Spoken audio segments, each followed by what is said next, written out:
So welcome to this month's webinar, The Excluded 44%, Creating Actionable Content for Every Australian.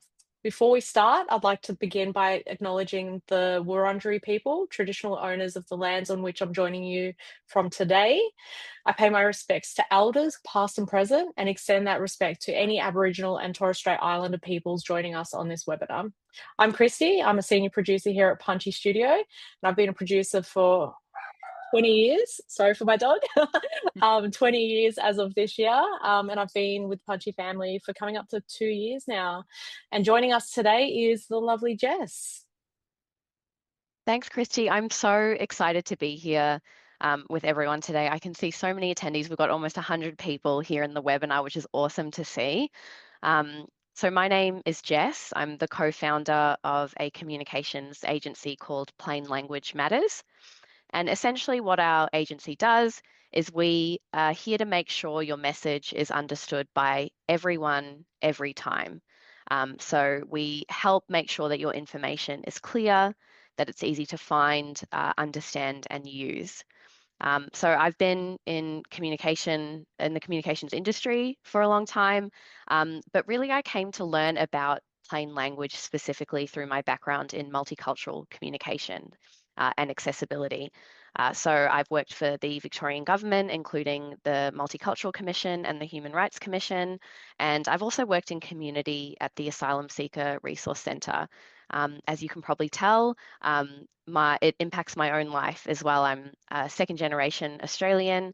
My parents are both migrants, and having accessible, inclusive information in community, especially where it concerns essential information people need to understand to participate in community life, that really resonates with me, having seen my parents' migrant experience and having worked in multicultural communications for a long time. And I think it's a very poignant topic as well because it's Refugee Week this week. So I really love that plain language is an intersection of all inclusive communication. Awesome. So good to have you, Jess. Okay, so before we get started and dive into it all, I'll give you all a quick intro to Punchy. Punchy Studio is a visual communications agency. We help organisations take complex information and make it easy to understand. So that's across government, education, health, the not-for-profit sector, all of those kind of industries, I guess. So over the years, we've produced over 1,200 videos, and that's over 5,000 minutes of content reaching communities right across Australia. But what ties it all together is purpose. Every project is about helping real people understand something that matters, whether it's about their rights, their health, or their options. So we're going to be covering a fair bit today in the webinar. Hopefully by the end of this hour or the next kind of 40 minutes that we have you here, you'll be able to understand what plain language is and what it isn't. I'm going to be going over some common mistakes that I see all the time in communication that makes content accessible. I'm going to go over how to write in plain language. It's not much point talking to you about plain language without sharing with you some principles of how you actually do it. And I wanted a real emphasis today on practicality. So these would be kind of really simple changes, simple principles that you can apply to your writing that will make a big difference to your reader or to your audience. And then finally, throughout the presentation, we have some really great examples of plain language in action. And that's through some excellent video campaigns from Punchy. We've got some web content in there. And hopefully it will resonate with you across the sectors that you're working in. Awesome. And again, before we dive right in, just some housekeeping. So the chat will be open throughout the session today. So if anything does resonate with you, drop in a comment, tell us a story, any thoughts, feelings, and also any questions. So at the tail end, we'll do a little bit of a Q&A and hopefully we can answer some questions. And lastly, for anyone who sticks around to the end, we've got a couple of offers to put out there. So let's jump in. Jess, please tell us, why are we having this conversation today? Very good question. So the webinar is all about what we're calling the excluded 44%. So this is almost half the population in Australia who tend to not be reached with communication, or our communications are not accessible to this portion of the population, which is a very big group. So why do these communications, or what's one of the reasons why these communications fail to reach people who need it most? I think there's information that we put out into community that can be complex, it can be lengthy, it can be jargon heavy. We had a few people say that in the chat at the beginning of the session. Um, there is a certain level of literacy that's often required, or education level, to understand information, especially if it's very technical. So this could be, finance, insurance, IT, anything that you would need subject matter expertise. And I think just in general, we're all so busy. We lead very busy and information heavy lives. We are scrolling constantly, we're online constantly. If you're, depending on what your work is, you're receiving many emails every day. And I think it's a real marker of a shift in how audience want to consume information. It's very tiring, it's very burdensome, and it's oftentimes inaccessible for people to be able to understand that information that we give them. So I read a stat recently which surprised me. Upon reflection, it's probably accurate to my life. So on average, people read about 100,000 words per day. And I think this is a huge burden, and we don't want to add to that burden for our audience or for our reader. I think we're putting a lot of expectations on them, especially when it's information that they need to know. So that's why I was really excited to partner with Punchy to do this webinar today, because I think there's a lot of intersection in the work that we do around clear communication, making it easier for the audience, and really creating communication that resonates. So there's a few stats that I guess kind of inform the topics today. The first is in Australia, this is the stat that informed the webinar title. 44% of adults have low or very low literacy. And this stat comes from kind of 3 levels of grading literacy in Australia: at a pre-primary level, which is level 1, a pre-year 1 to year 6, and then a kind of a year 7 to 10. And so almost half of Australians fit within the 44%. 40 to 70% of First Nations adults also have low or minimal literacy in English. There's a literacy gap in remote areas around Australia. This is due to limited resourcing. And we know that low literacy creates really significant barriers to employment as well. So this is a huge cost, cost to the country annually. That's crazy information. Crazy, crazy. And Can you tell us? Oh, sorry, go on. no, I was going to say, I think the stats really illustrate the importance of plain language, not just as a nice to have or something that's for accessibility because we want to be nice or charitable, but really something that should be seen as kind of a necessary way to write. Absolutely. And I think every project should be kicked off with this front of mind, and starting with that kind of in the back of our heads before tackling any form of script for us anyway at Punchy, making sure it's accessible for everyone. So on that, what is plain language, Jess? The second $1 million question. So I'm not sure if people who are joining us in the webinar know, but in 2023, the International Organization for Standardization actually formalized the definition of plain language. So there's an official global standard on what plain language is and how you do it. And so this definition that you can see on the screen comes from that international standard. Now, this organization creates standards for everything, from information security to OH&S to food safety standards. So I think it was really powerful that plain language is one of those standards, and it creates kind of a universal way to do it, regardless of what language you speak as well. It was kind of tailored to be used in any language around the world. So the definition within this standard is plain language is communication that puts the audience first. It ensures your reader can find what they need, understand it, and use it. And there's three kind of things that people look for to assess how to write something in plain language, and that's what the audience wants and needs to know, their level of interest, expertise, and literacy, and then also importantly, the context in which your audience will use the content. So what does it come down to? It's focused on the audience. It's not about us. I think that for a lot of you who are joining the call today, especially if you're working in communications, you can write and you can write very well. And this is something that you might have qualifications around. Like I said, it might be your profession. But rather than being about writing well, plain language often involves an unlearning of particular ways that we were taught to write so that we can center the needs of the reader as opposed to thinking about what it is we want to say. And it can be a very challenging challenging skill to learn because of that unlearning that has to take place first. And I think just in our daily lives as well, and we were talking about this, Kristy, when we caught up yesterday, we're often rewarded for complexity. We're rewarded for complexity in academia. We go through schooling, our professional lives, when we applying for jobs. All of this complexity is kind of, we're asked for it. Absolutely. The amount of times, like starting off my career, that email needs to be more professional, don't be so relaxed.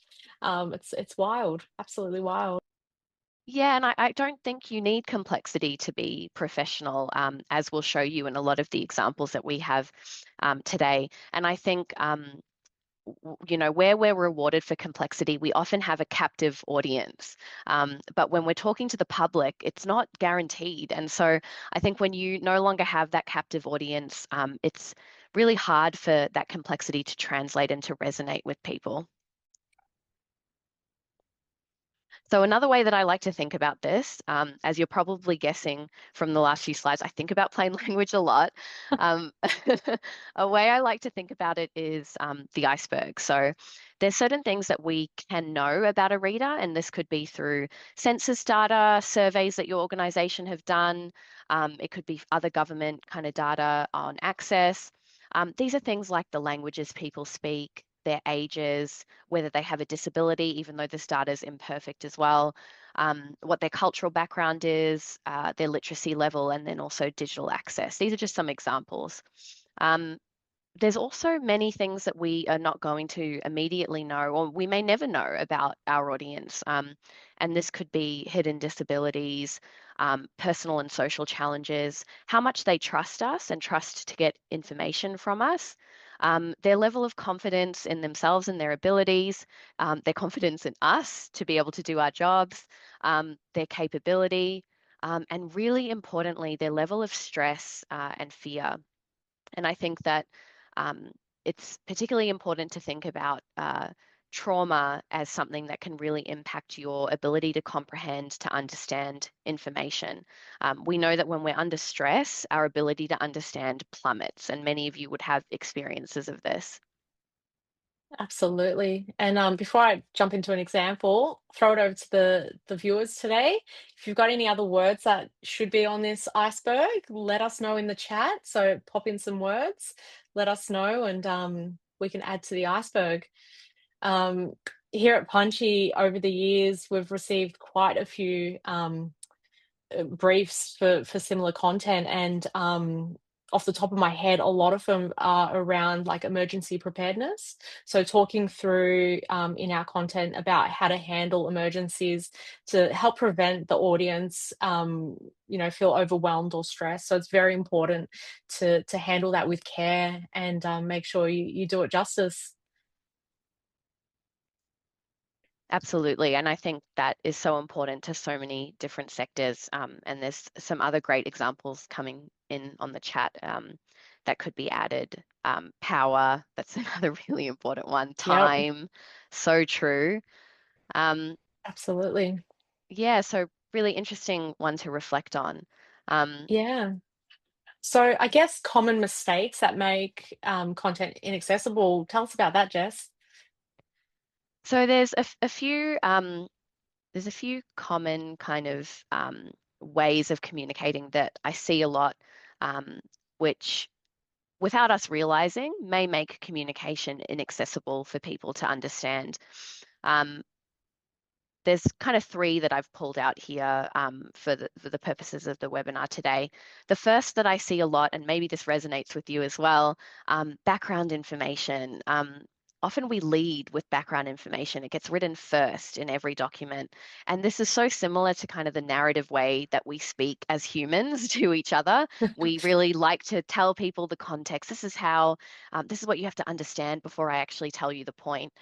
It's also so common for essay writing. This is what we were saying earlier about being rewarded for a particular way of writing or communicating in academia.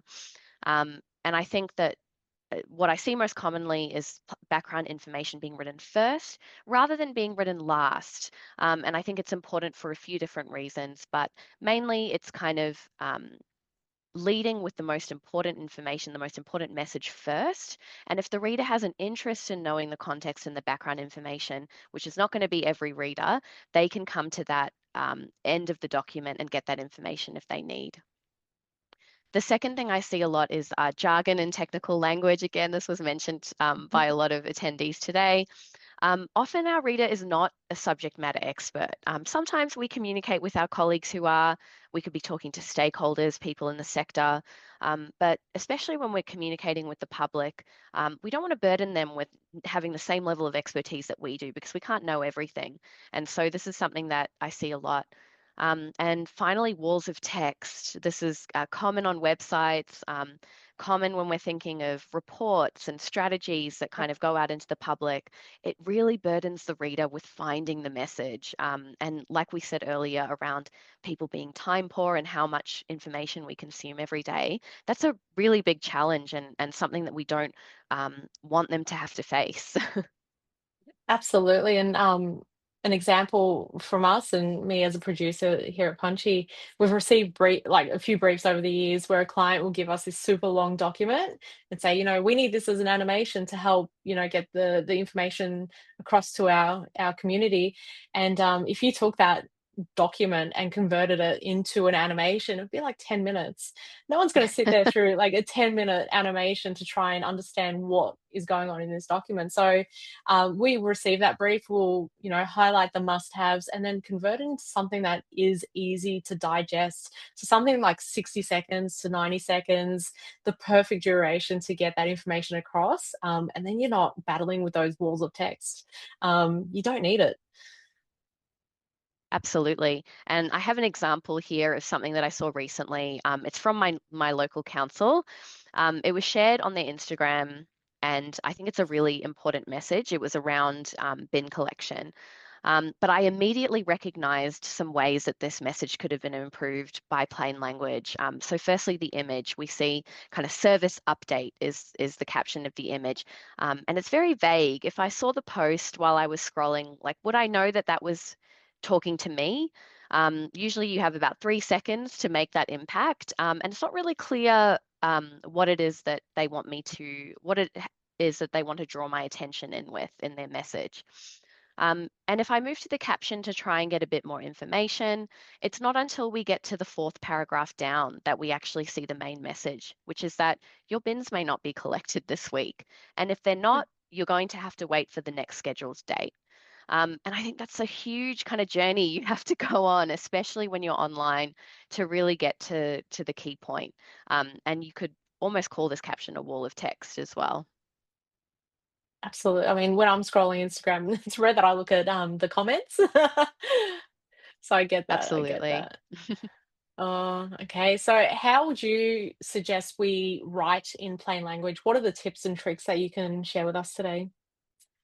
So there's many principles of how to write in plain language in the international standard. So many different things that you can consider when you're writing. But for your purpose today, I really wanted to draw out 4 key points. That's using everyday words, the active voice, shorter sentences, and thinking about structure and format. And I think these are really simple changes that you can make to your writing from today. Hopefully you can leave the webinar today and start doing it straight away. Amazing. So I'll jump into the first principle, so using everyday words. And sometimes I think the best way to explain something is to show you. So I've got an example here, and to take inspiration from Mary Beck's post, I've got a before example. So the sentence was, "This week, residential waste collections will be impacted by industrial action." I've got my suggested edit on the right. "This week, we may not collect your household bins because of strikes." So hopefully you can see some of the changes that I made. We've changed residential waste collection to household bins. I was saying to Kristy yesterday, it's not often that you'd be at home and you ask your family member or your partner to take out the residential waste. You'll usually say, take out the bins. Swapping out industrial action just to say strikes, I think that resonates more with people. They understand what that means. I've also changed will be impacted, which is quite vague, to may not be collected, or we may not collect. That makes a lot more sense as to what the impact actually is. I've used the personal pronoun your, and then it's changing it from passive to active voice. So if you are interested, the first sentence, the before example, I actually put it into a readability reader, and it came out at a grade 13 level of reading. So that's university level. Wow. And the after was reading at a grade 7. So thumbs up, that's exactly what we want to aim for, roughly around a grade 7 or 8 level of reading. What a huge difference. Okay, so jumping into an example, a video that we created here at Punchy for the New South Wales Cancer Council.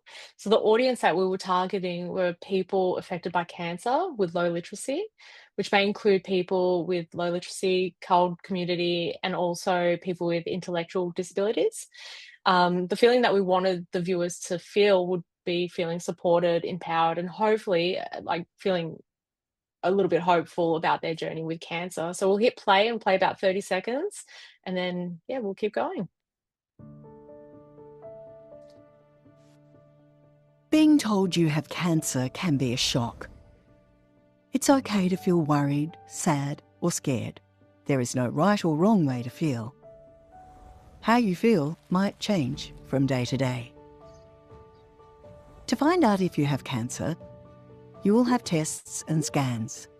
Sometimes the doctor may also take a small piece of tissue. This is called a biopsy. They look at the tissue under a microscope.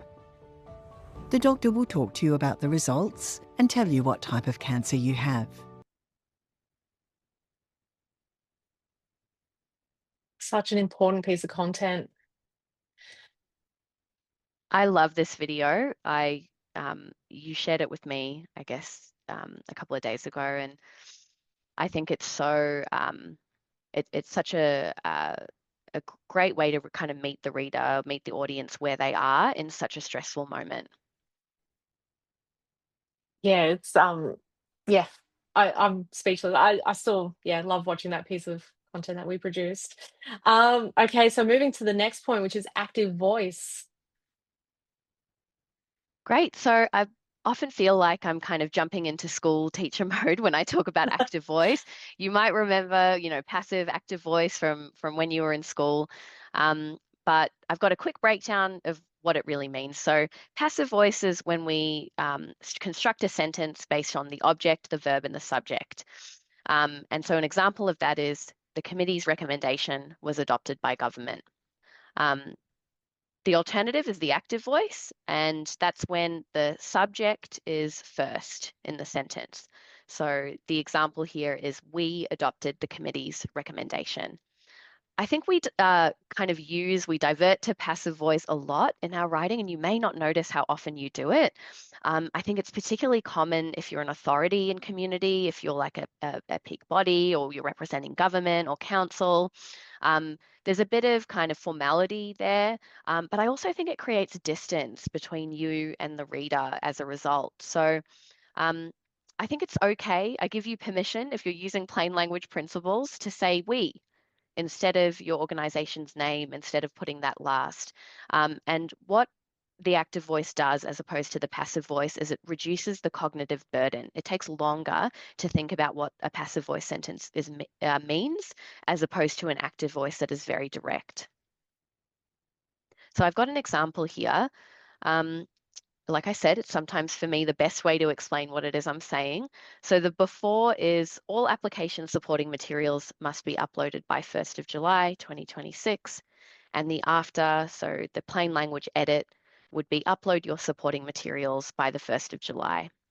So it's a simple change. Often the best plain language principles are this way, but the impact is really big. And I think the bonus is your sentence is shorter, which is another plain language principle. Yeah, wow. Such simple changes. Okay, so our next example on this is a video that we produce for Settlement Services International. So this video encapsulates the active voice. We use language where we speak direct to the audience. We've paced it at a slow pace to make it easy to follow. And we're leaning into graphics rather than text to help tell that story and take the viewer on a journey. So we'll just play a little 30 seconds. If you're an NDIS participant and want to provide feedback about your supports or service, don't be afraid to talk to your provider to find a solution as soon as possible. You have a right to speak up, be heard, without being afraid of unfair treatment. Talk to your provider if something isn't right, to find a solution. If the problem is not resolved, there are steps you can take to help meet your needs. Sarah. Again, another great example, you're talking directly to the person, to the audience watching this video, and you're not doing a lot of mental gymnastics to try and understand what it is that you're trying to say. Exactly. Keeping it simple. So important. So our third principle, shorter sentences, and we've used this a few times during the presentation, and I think shorter sentences are kind of a hallmark of a script for a video as well, so it fits in really nicely. But I do have a few tips here about how it is that you would construct your sentences. So we've already touched on one, use the active voice, start with the subject, then the verb, then the object. It reduces the cognitive load. One idea per sentence. So you'd be surprised how often your sentences can drag on and on as you're writing. What the recommendation is a sentence between 15 to 25 words, and it's supported by research from the American Press Institute. So an average sentence of around 8 words or less, readers will be able to understand 100% of the sentence. Once we get to 14 words, it's about 90%. Once we get to 43 words, and I have seen sentences this long, they're going to understand about 10%. You'll be unsurprised to hear. So I think plain language is about helping readers glide through the content and not assuming that they're going to read every single word as well, which is why my third tip, which is removing unnecessary words, is super important. We often repeat ourselves in a sentence. There can be unnecessary jargon or filler words that are part of a sentence. A tip would be to kind of look out for a sentence where you're saying and, but, as well as, and you can maybe split it up into a few more sentences. There you go. Okay, so another example that we've got here is from the City of Whittlesea. So distilling information for better comprehension is exactly the type of work we do here at Punchy. So after the City of Whittlesea introduced a 40-page legislation, they came to us wanting to find a way to help them deliver this information to their residents, which I'm one of them, in an easy, digestible format. So we created an animation for that. So we took the 40-page document and created a 2-minute animation that was easy to follow and easy for the residents to watch. From unsightly land, animal management, fire pits, formatting and language. We heard that the previous local law was written in a confusing way, so we're fixing that. Property. We're adding to the law to ensure safety, attractiveness and maintenance of the municipality, especially with waste collection and unsightly nature strip provisions. Fire safety. New and updated requirements related to fire hazards, open-air burning and recreational use of fire pits. Animals. Better regulations affecting care, responsible ownership and management. Vehicles and roads. long-term parking and vehicle storage that could be hazardous for residents and road users. Building management. Another great video, and it's a really great segue into the final plain language principle I'll be talking about today, structure and format. But I want to say, you may not know, but there's a big plain language movement that's been happening specifically in the legal sector since the 1970s. It's been around for more than 50 years. So what a great example of how the legalese that I think someone said in the chat earlier can really, it is possible for that to be distilled into easy to understand information while still kind of retaining the legal meaning. And I think it's very important for people to be able to understand the laws of the place that they live in or the communities that they live in. It's a kind of a real intentional benefit of plain language writing in law. So jumping into structure and format. So this is a very long wall of text, as we said earlier. You'll be surprised to see it's actually only 3 sentences, but I wanted to show you an example of sometimes the writing that we defer to. This is a few sentences simply on how to renew your driver's license, which should be a very straightforward thing. But with this large wall of text, this paragraph, the burden is on me to find the message and to know what I have to do. If you compare it to the after, which is a plain language edit that I did, there's a few things I changed. So firstly, the title of this section is changed to how long can I renew my license for?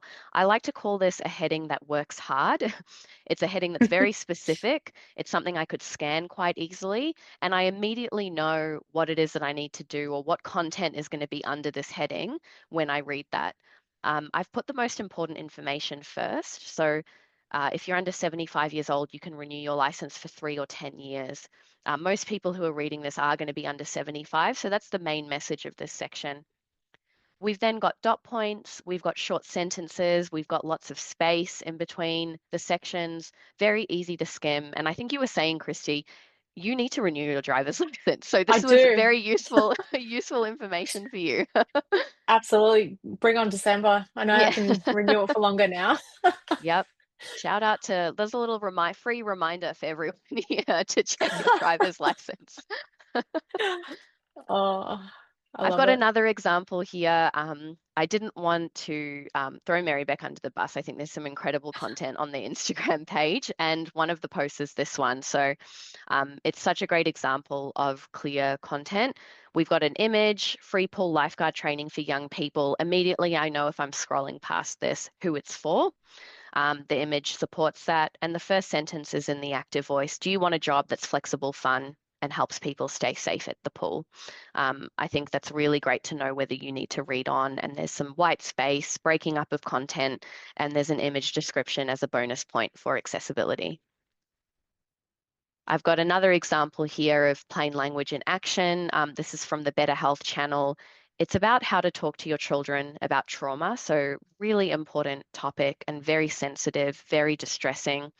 And immediately when you go to this page, you can see there's a contents page. You can jump to a particular section that you need. There's translations at the top of the page. So if that's what you need, you can find that immediately. And then when we go into the content, there's a subheading, there's dot points, there's structure, and I think this will easily help you find what you need. The content on this page, incidentally, is written at a grade 6 level of reading. So I love deferring to this example as kind of best practice.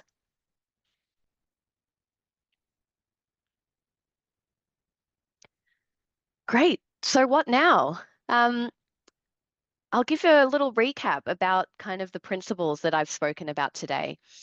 So we've gotten through a lot of content in just almost 40 minutes here. But the 4 principles that I'd love attendees of the webinar today, I'd love all of you who are joining us today to remember: use everyday words, active voice, shorter sentences, and structure and format. Hopefully you can walk away and make these changes. I'd really encourage you to think of essential information that your organization is giving out to their audience right now. Can it be improved with plain language? Often simple changes make a big impact. So that would be a reflection that I'd encourage you to think about as you go about your workday. Alternatively, one of the easiest ways to start using plain language principles that I find is in your emails. And I think your colleagues will thank you for shorter emails and for saving them time. And I'd love to say thanks to all of you who've joined here today. You should have a poll that either popped up at the start of the session or will be popping up for you now. Yep, I can see that here. So I have a checklist for plain language that really distills the principles that we spoke about today with some information about how to do it. And please, if you're interested in that, select yes. I'll reach out to you. I'll send you that information. And it's a great resource to have on hand for you to refer to when you're writing. Awesome. Thanks, Jess. And from Punchy to say thank you for attending today. We've got a little cheeky offer as well. So we've got 2 weeks left of the financial year. So a lot of companies have a little bit of unspent budget that they need to tap into. So we're recommending video.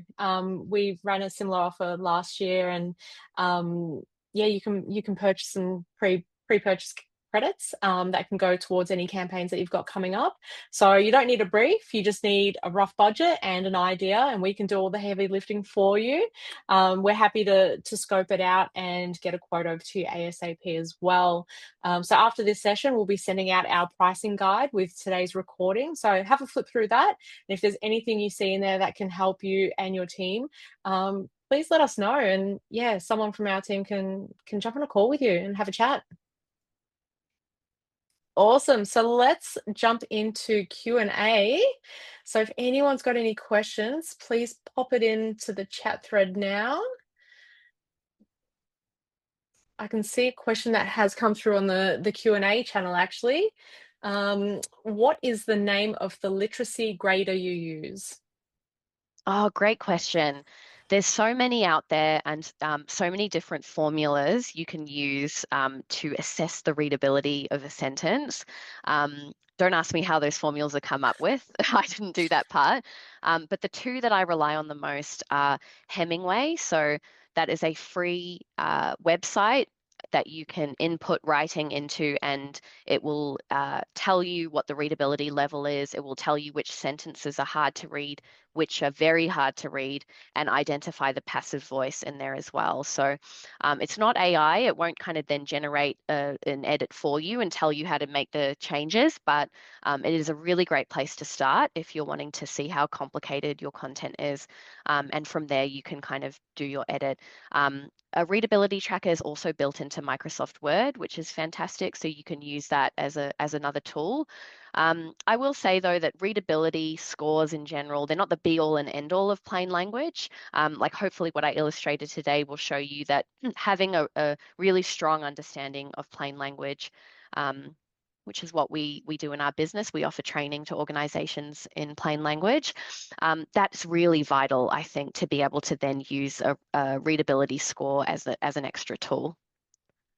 And that, I think, is a great segue to a question from Sarah, which is any suggestions on how to take leaders on the journey of plain language? Oh, such a great question. Yeah, really important as well. It's so vital that everyone in your organization is on board. Something simple that you can start doing from today is to include the readability level or the readability grade in content that you put in front of your leaders who might be approving it or reviewing it. And I think they might be surprised to see how complex that content is.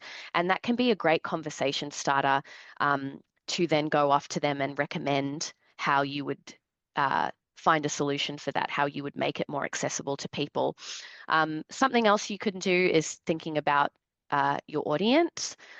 So if you know about what kind of your needs, your comprehension needs of your audience are, that can be a great way to start that conversation. But if you are interested in kind of bringing the conversation of plain language to your organization, please get in touch with me. Myself, my business partner, Jamila, we really specialize in kind of managing those conversations with leaders in your organization, responding to pushback if you think that there will be kind of some hesitation about about taking on plain language. But yeah, those are some things that you could do from today to really manage that. Amazing. Another important one is, how is inaccessible content costing us billions? Oh, was this a reference to the earlier slide we had around, Yeah. employment? Yeah, I think there's a whole separate conversation we could have about the inaccessibility of recruitment and how often I see it all the time, job ads, position descriptions, they're written in really complex ways. And that's also something that we can do in my business in Plain Language Matters. We can help you kind of ensure your job ads, your recruitment processes are as accessible as possible if you really have an interest in building a diverse workforce that represents the Australian public or the Victorian public accurately. So I think that's one way that inaccessibility costs us billions. Another way is just we invest so much money into programs and services and initiatives that may not be reaching the people who need it most. They may not know about it, they may not know how to find the information, and even if they do, they might not understand it. And I think that's a huge kind of issue that we should really be reflecting on. 100% agree. Another one, so we'll do a couple more. So we've got, how do you adapt these principles for people who are experts in their fields or are senior leaders? Great question. And we also didn't have time today to jump into technical language, but you can edit anything into plain language. I might be biased, but I have a lot of brilliant colleagues from every kind of sector, from legal to finance to insurance, highly technical spaces who are plain language advocates. And I think a great way, one of the best ways to kind of show people what's possible is to lead by example and to be doing it yourselves in your work. Technical language, if you're thinking about it from the concept of a document, there's a bunch of different ways that you can adhere to the principles while still including those. You can have a glossary of definitions. You can explain the word that you're about to use. Your video about how to talk to people about cancer was a great example of that. A highly technical term like biopsy, which can also be very scary. That was a great way to show that in the medical field, which is also very technical and intimidating, you can still have a plain language conversation with people. Amazing. Okay, I did say two more, but I've got two more. What do you think about using AI to create plain language content? There's always one. Evelyn, I knew you would be asking me about AI. No, but in all seriousness, I think firstly what I'd say is that robots can't replace empathy. We're the only ones who can still care about our audience the most, and we're the only ones who can advocate for our audience. And so I think first and foremost, that is how I'd encourage you to think about accessibility in plain language writing. AI can fit in well as a tool to help you edit content into plain language. It's often not effective as kind of a basic method. Prompts to use an AI tool to write something into plain language often have to be very lengthy and complex. By the way, that's also something we can help you with at Plain Language Matters, is writing prompts to use the AI tools in your organization to get plain language content. But I'd also say that, as I've illustrated today, there's no rules in plain language. It's all principles. And sometimes you can apply it to a particular audience and you have to adjust it for another audience. And I think that nuance is something that, building your plain language knowledge and getting plain language training is really what will help you be a true expert. And then the tools can kind of help you on the side. There was always going to be a question regarding AI. Yes, always the topic of the moment. It is. And the final question is, how can we encourage government to adopt plain language to make their forms, websites, everything more accessible and therefore more equitable? Such a good question. I would love to see it. We will get it one day. There's two countries that have legislated plain language. So there's the US government in 2010 and New Zealand in 2022. I'd love to see the same happen in Australia. The Victorian government has an accessible communications policy. They launched it in August last year. It was part of kind of plain language was a recommendation as as part of broader accessibility requirements. So that's really great news to hear that this is a big conversation happening in the Victorian government at the moment.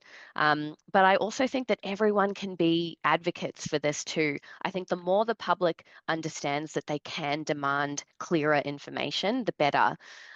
Because that is really what is possible. We don't have to do things the way we always have. And once people start asking for it, I think it will really push that conversation along as well. So yeah, I can see. Thank you for the question, Lindsay. I'll share the link to the Victorian government policy. But yes, another great example of how people can use it. It's possible. Amazing. Awesome. Well, on that note, let's wrap it up. Thank you, Jess, for joining us today and jumping into a Punchy webinar. Appreciate your time and effort on this. And thank you to all our lovely attendees. It's been great having you here today. And yeah, if you need anything, please reach out to us. We're here to help. Thanks, everyone. Thanks for joining, and really appreciate your wonderful hosting, Kristy. Oh, thank you. Anytime, anytime.